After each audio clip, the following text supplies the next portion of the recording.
You're listening to the Archaeology Podcast Network. Hello and welcome to the Archaeotech Podcast, episode 211. I'm your host, Chris Webster, with my co-host, Paul Zimmerman. Today we talk to Denisse Argote about new techniques she's using to study archaeological sites and artifacts. Let's get to it. Welcome to the show, everyone. Paul, how are you doing today? Doing fine. It's nice fall weather here, and I'm hoping to get away from it before it gets any colder. Just found out that we won a new project in Saudi, and so it's quite likely that I'm going to be heading out in a week or two to go lead this. It's going to be a big overhead power transmission line survey. So, it's not something I've done before, but I've done a lot of survey work there, and I'm looking forward to getting back out in the field. How are you doing, Chris? There you go. I'm doing all right. Yeah, we're on our way across the country to North Carolina. We usually go there for mid-November to end of December timeframe to visit with my wife's family for the holidays. And so we're currently in Alabama, but it's nice and not too hot here, which is not something you usually say about Alabama. But no. I was going to say, you get in that project, you're just like a typical New Yorker wintering in Saudi Arabia. I'm telling you. Yeah. So everybody's doing it now. Everybody's doing it. You're gonna have to just get an apartment over there. Start bringing your wife over. Just make a time of it. So, well, we've got a house that we rent, so I don't need an apartment. But I am considering buying a car out there for myself. Yeah. All right. Well, today, speaking of working abroad, we have someone on calling from Mexico today, and we actually had her on back in episode 134, which we will link to in the show notes. So we're going to get an update on some of the things she's working on and maybe some new information as well. So welcome to the show, Denisse Argote. Hi, Chris. Hi, Paul. It's nice to be here with you. Glad to have you back. All right. Yeah. So why don't you just start off by, reacquainting our audience with who you are and what you're doing, like where you're working right now and just some overall general details. Well, you say already, I'm Denisse Argote, live here in Mexico. I'm an archaeologist, but I also work a lot with archaeological or archaeometrical methods and techniques. I apply them to the study of archaeological sites and materials. I keep working here in Mexico City in several sites. I've been working on Teotihuacan, Chichen Itza, Mitla, just to say some few of the sites that I have worked with. But all the work that we have done, me and all the colleagues that work with me, well, it has been pretty cool. Yeah. Awesome. Well, so we linked to an article in this episode from the Journal of Archaeological Science. It was published in June of 2020, Designing the Underworld in Teotihuacan, Cave Detection Beneath the Moon Pyramid by ERT and ANT Surveys. And we talked to you about that on the last show. So we can reference that other show for if people want to know more about that. But I'm just wondering, starting with Teotihuacan, have you guys been back there since then and doing additional work? What kind of update can you give us on that? Well, we also work on another area of archaeology that is portable X-ray fluorescence, but this was applied to the mural paintings. We haven't been working on the geophysical part. We stopped that project, but we keep on working on the other area that is geochemistry. And we also find very interesting things like, I don't know if you know, cinnabar is a mineral that was used to paint some bodies, some burials. And we also found that in the mural paintings, it was never been found before, not in Teotihuacan, maybe in the Mayan area, but not in Teotihuacan. It was the first time that we found on standing mural paintings the application of this mineral. If maybe the audience doesn't know what cinnabar is, but it's a mineral that is made from mercury and sulfur. It is kind of toxic.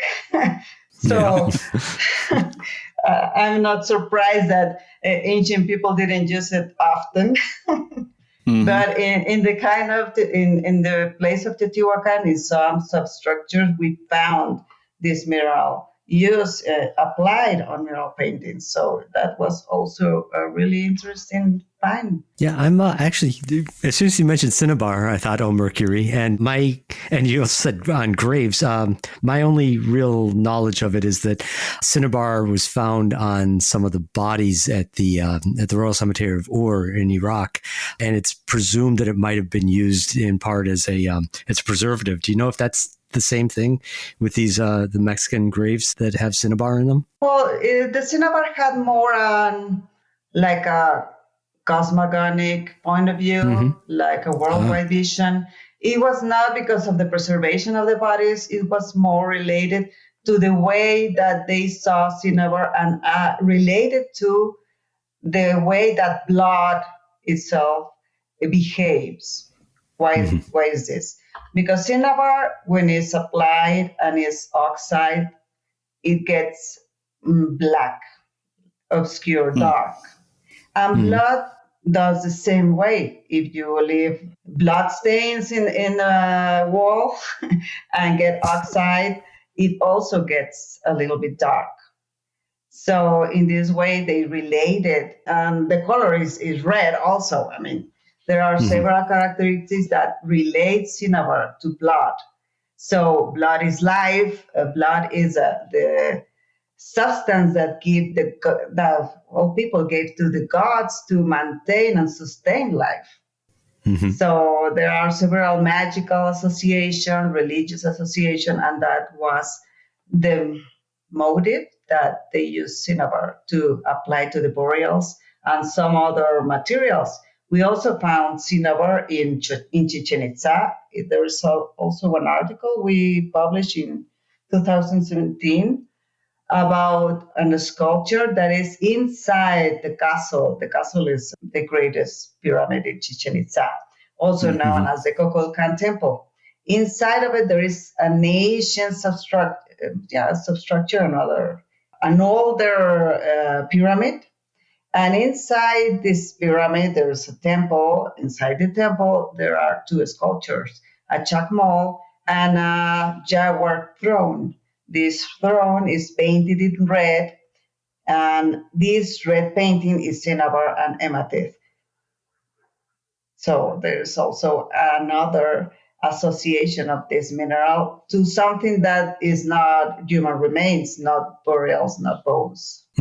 And how did you find it on the murals? With portable X-ray fluorescence. This use of new technologies to the study of archaeological sites and materials has been developing a lot in the last 20 years.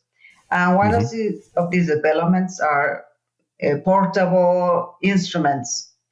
X-ray fluorescence make us analyze several materials. You can do sculptures, you can do obsidian, you can do bones, you can do mural paintings, a lot of analysis that you can do with that. And what we obtain is the chemical composition of that material you're analyzing. In this case, mural paintings. We also analyze the jaguar throne with the same instrument, and we are also applying it to provenance studies of obsidian materials.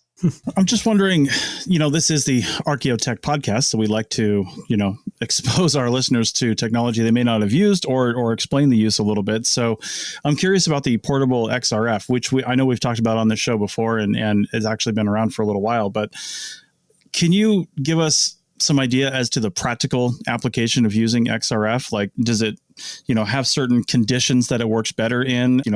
How long does the battery last, for example? I mean, you're going out possibly in the middle of nowhere. Do you have to bring extra power sources? I mean, I don't know anything about, I've never used one. So just some practical uses of it. What are some of the considerations? Well, this instrument is really practical because it looks like a laser gun, actually. Many of my colleagues play with it. Well, anyway, that's some other thing. And you can take it anywhere. I mean, you use portable batteries too. You just switch them like any instrument that uses lithium batteries. Sure. So it's really practical to take it anywhere. You don't need any special preparation of the materials. Maybe a little bit of cleaning with a brush, a soft brush or something like that. but you just can point at your material and just shoot practically. It also has a trigger, so it looks like a pistol. Nice. Great. So you can take it anywhere where you normally take your ray gun. Exactly. I mean, we have analyzed some murals in the ceilings, some paintings in the ceilings of very tall Mayan buildings. And I mean, believe it, if you have any bigger, heavier instrument, you could not take it up. But with this pistol, you just go and shoot all the walls. And you don't damage anything. It's non-destructive, non-alterating, non-invasive instruments. Nice. So if they make a modern Indiana Jones movie or Lara Croft or something, and won't have a pistol on their hip, they'll have a portable XRF, right? Exactly. Well, you can see if your enemy is made of any contaminated material. Nice. So the data that you get back from that, I'm presuming that you have to process it in some form. What do you get directly back from the XRF ray gun? Well, you have two informations, qualitative and a quantitative information. In the qualitative, you get a spectra or a spectrum if you're analyzing just one artifact, and a spectra of all the chemical elements that compose your sample. Mm-hmm. And then you can make a linear regression using some standards and convert these spectra into quantities that could be percentages or part per million, depending on the element. Mm-hmm. So you have the quantitative part. Of course, the spectra, you can see it. And for example, in the case of cinnabar, you only need to see the two main elements that compose cinnabar, that is sulfur and mercury. If you have these two elements in the spectra, then you have cinnabar. But for example, in the case of obsidian, when we want to know where the raw materials come from, we need to process this spectra, convert it to quantities, and then statistically process them to make groups, and then to know where these artifacts that we found in the Mayan area, where the raw materials came from. Okay. So there are the two parts. Depends on the objective you have. What is the use that you want to make of the information? When you have this objective really clear, then you can know how to process the data and how to use your instrument too. Okay. All right. Awesome. Thanks for that explanation. With that, we're going to take a break and come back on the other side and continue this discussion with Denisse Argote. Back in a minute. Welcome back to the Archaeotech Podcast, episode 211. That's a lot of podcasts. Yeah. Every time I look at that number, Paul. Anyway, I think I subconsciously didn't know we were podcasting that high, because when I created the link for our show last week, it was like, I think I did 210 or 110 accidentally. Like subconsciously, I'm like, there's no way we can be in the 200s. But anyway, there we are. So go back and listen to the back catalog. There's many years worth of things there. All right. So one of the things that brought you into this podcast was discussing, new technologies and methodologies applied to the study of archaeological sites and artifacts. And I know you mentioned you've worked in Chichén Itzá most recently, not leaving Teotihuacan just now, or maybe we are. If you want to talk about Chichén Itzá, that's fine. But I'm really interested in what some of these perhaps newer things are. Like XRF is something that I would say not everybody uses, but it has been around for a little while. It's just, it's just not an instrument not everybody has purchased, right, that they have, but it's the kind of thing that everybody probably knows about, at least to some degree. Is there anything that you're using in the last couple of years that maybe is a little bit on the fringe or on the cutting edge and not too many people are using it as well? Well, I don't know if you know about geophysics that is also been applied, I believe, in the last decade. At least here in Mexico, maybe in some other places it has been longer. But here in Mexico, in the last decade, it has been a really good development of all these instruments and the application of them in the study of archaeological sites. We have applied them in Teotihuacan, as you already said in this article of the Journal of Archaeological Science. We have applied them in Chichen Itza, that is also a great site. We are recently applying it in Mitla. It's an archaeological site in Oaxaca. Oaxaca is one of the greatest cultures that also lived here in Mexico in ancient times. And we had really good discoveries around all these places. I mean, in Teotihuacan, we found this cave beneath the moon pyramid. And as we can see by the data, it is a natural cave that tell us that is the only natural cave above which there was built a pyramid. In the Quetzalcoatl pyramid and the Sun pyramid, they are all artificial caves. Only in the moon pyramid is a natural cave. What does this information tell us is that probably this cave was the focal point for the whole design of the city. It's like this is the starting point for the design. It's actually the only fixed point in all the Avenue of the Dead. So it is really important data because regarding this discovery, we can have a lot of conclusions or interpretations about what the ancient people thought, what they used to design the city, to trace this ancient city, and to decide how it was going to be, how it was going to be built. So I believe that is a really great discovery. Yeah.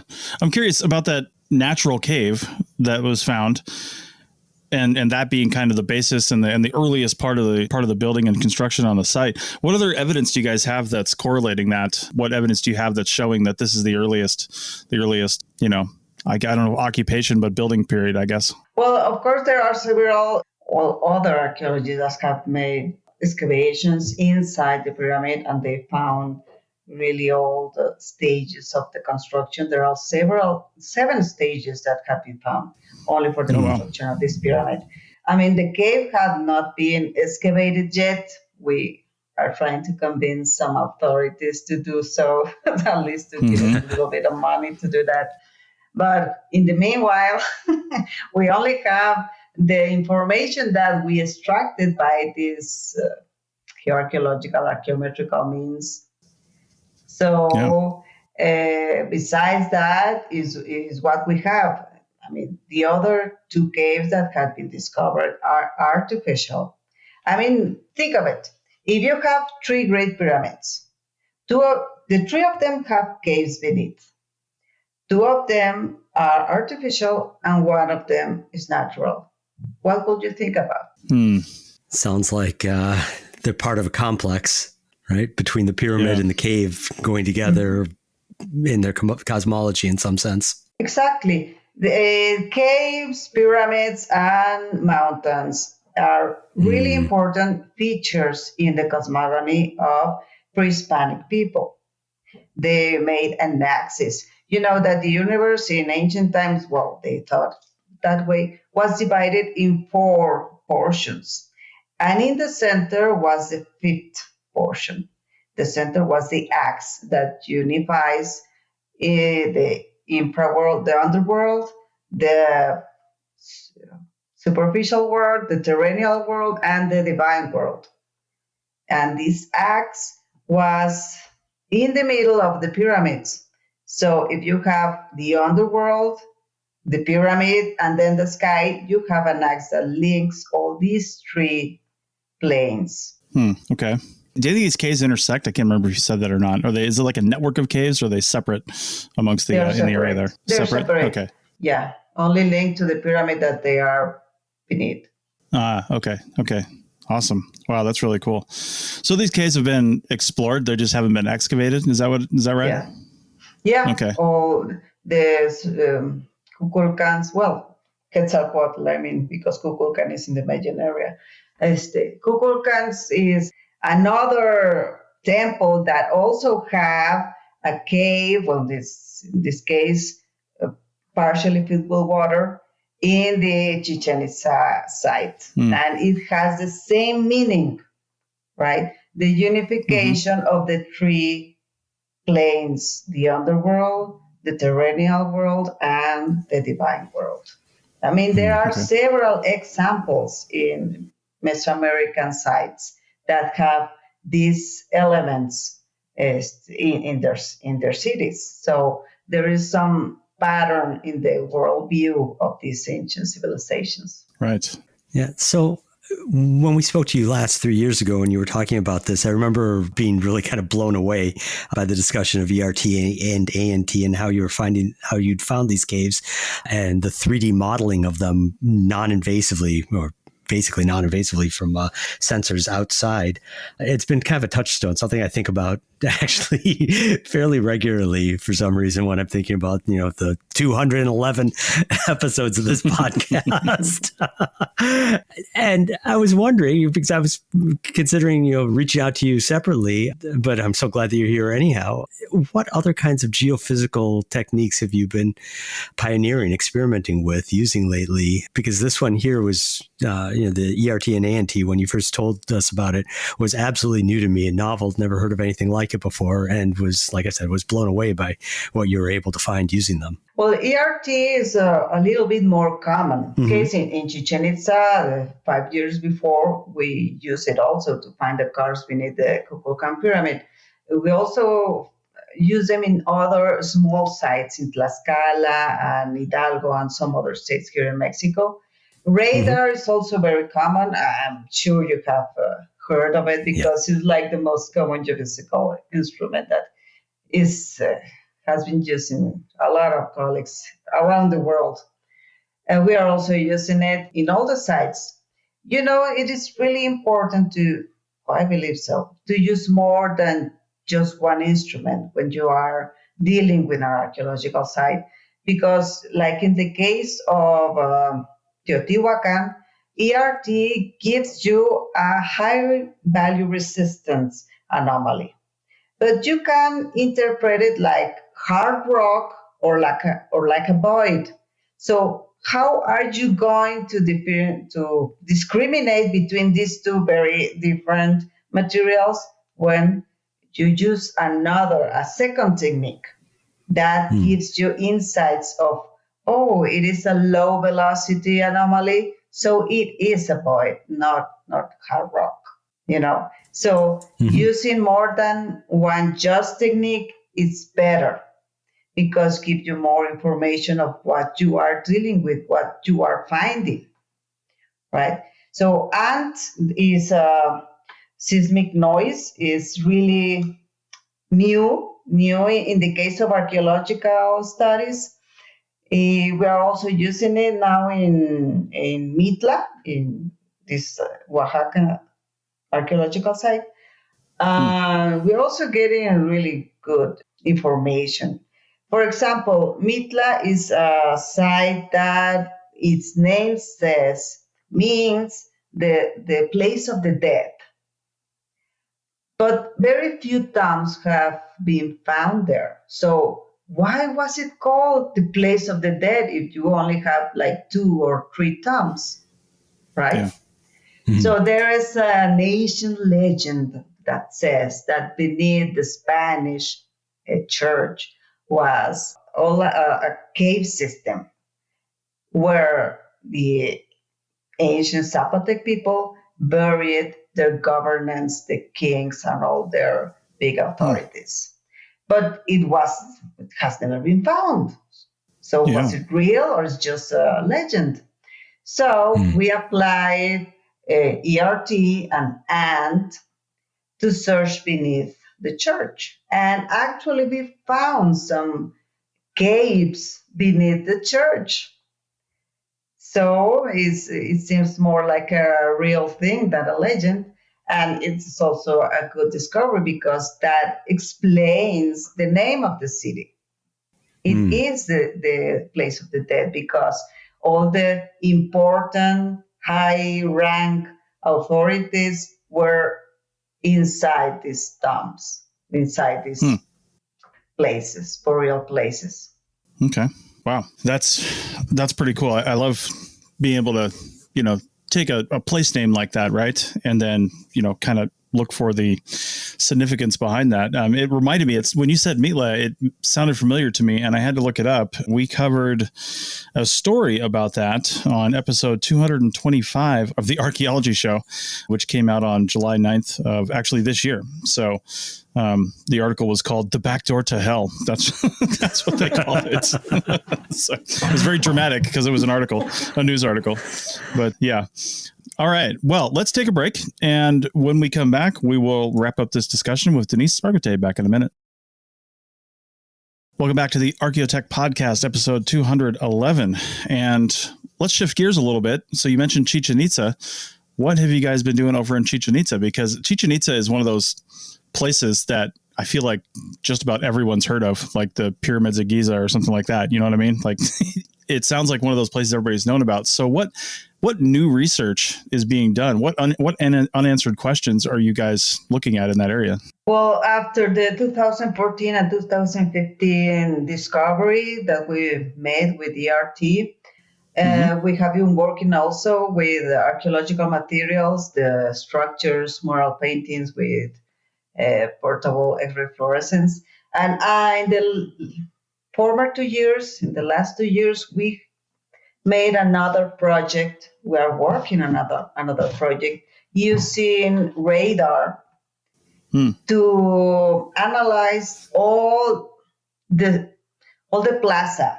There is a really big plaza that is around the Kukulkan Temple.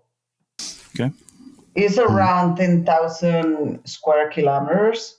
So wow. It took us around 10 days working sun to sun. That was really hard because it's really hot in there. Oh, yeah. But I mean, 10 days working to sweep all the plaza and the ball game to see what's beneath. You know, Chichen Itza also has several construction stages. Chichen Itza is a site that were built around 650 after Christ and was abandoned around maybe 1100 after Christ. So it has around 500 years of settlements. So the one that we can see currently is the last stage. But there is a 500-year history beneath this plaza, you know. So we occurred to use radar to see what's beneath it. And we found 2 previous stages of the construction of this plaza. It was really small in the beginning and grew over time to get the size that we can now see. So it's also interesting because it tells you about the history of the settlement. Just a little bit about Chichen Itza here, did the function of Chichen Itza change through time? Can you tell that within the archaeological record? Well, in the beginning, it was also a ceremonial site, at least in the center part, but it was also high-rank settlement. There were several palaces in what we know as the old Chichen Itza, that is south of the site, like 2 kilometers south of the Kukulkan Pyramid. So there were also several colonies, small areas that were occupied by different rulers. It's a very complex city because you have a very cosmopolitan area with people coming from several sites of the Mayan area. It had people from Uxmal, people from Mayapan, people from the center of Mexico that were communicating and interrelating with the Chichen Itza people. It's very complex. It's very similar to Teotihuacan. You know, Teotihuacan is also a very cosmopolitan city that welcome people from all around the Mesoamerican area. in this case, Chichen Itza also had the influence of several cultures, Central Mexico cultures and Mayan cultures. So this gave this bloom of the culture of the Chichen Itza culture. Okay. Wow. And when did you guys work out there last? Remind me. The last time we went was in May. I am preparing the report of the last findings we made.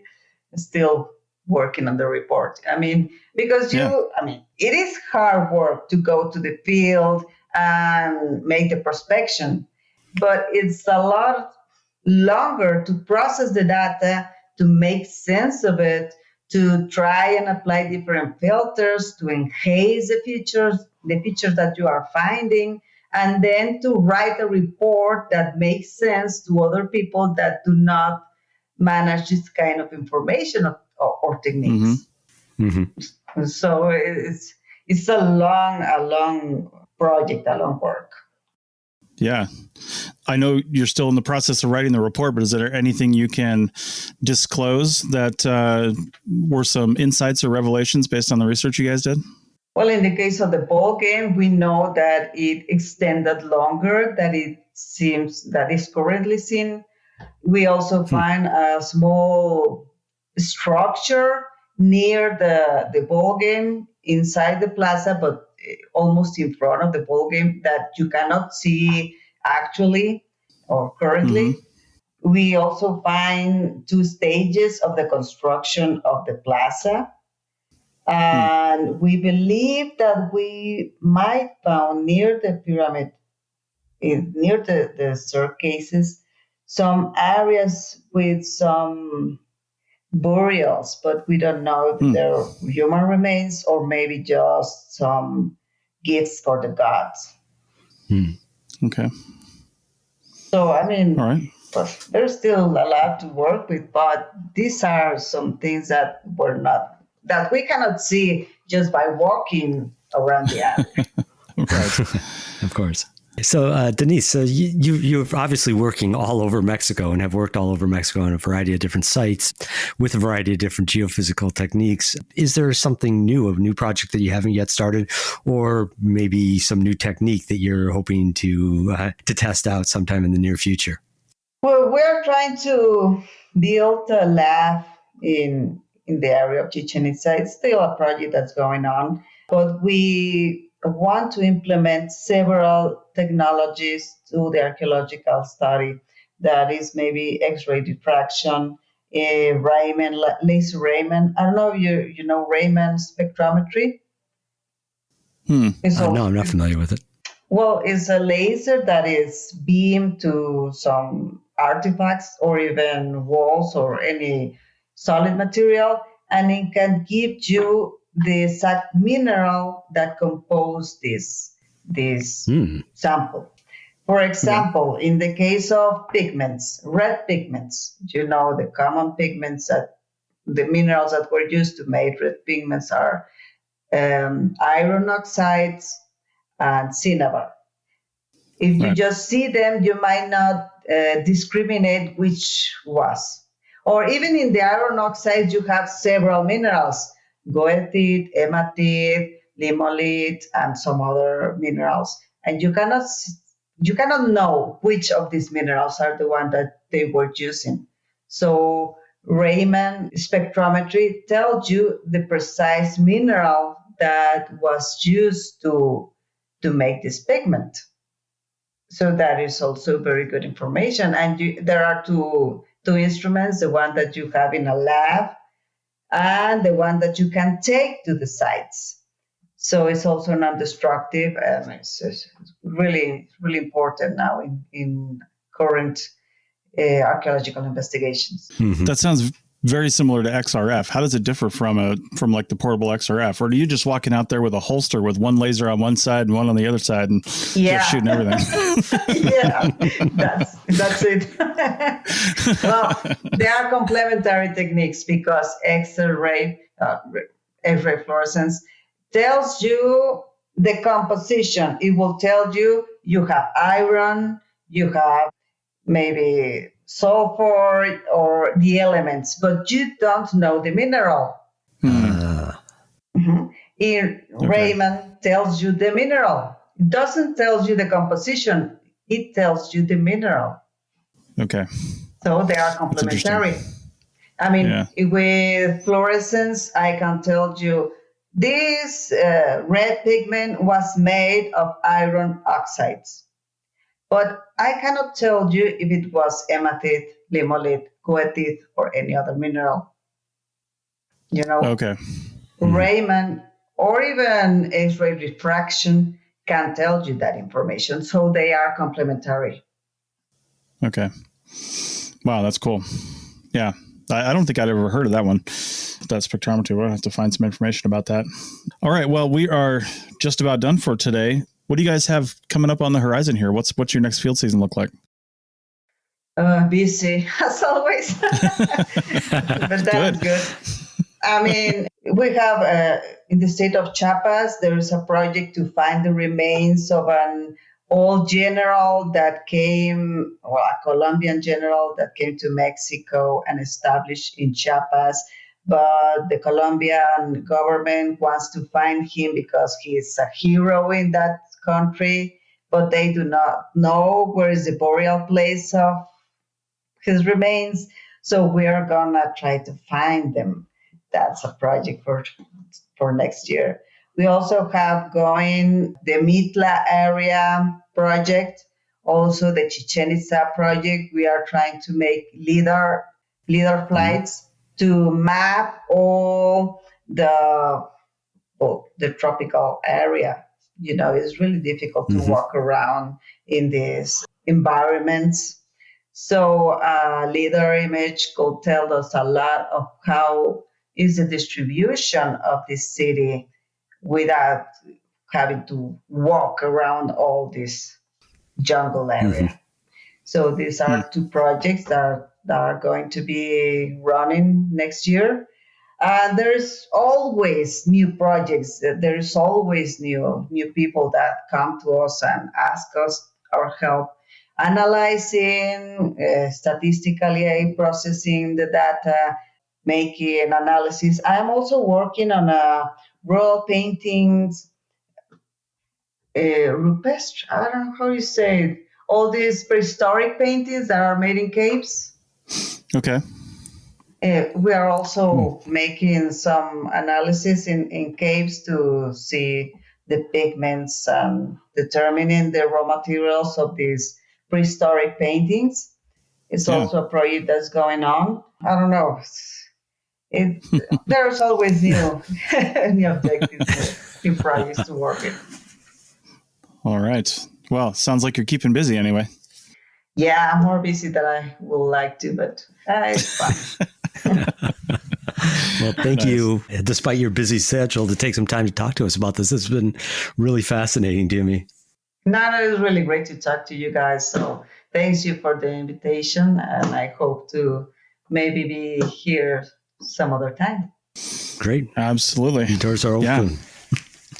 Exactly. So if you or if anybody else listening ever wants to come on the show, talk about any projects you're working on and just have a conversation with Paul and I, then hit us up at chris@archaeologypodcastnetwork.com, or you can find contact information on the show notes or the webpage, archpodnet.com. All right. With that, thanks, Paul. And especially thanks, Denisse, for coming on the show.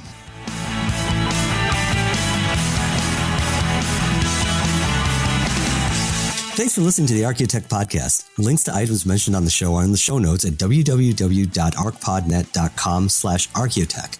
Contact us at chris@archaeologypodcastnetwork.com and paul@lugal.com. Support the show by becoming a member at archpodnet.com/members.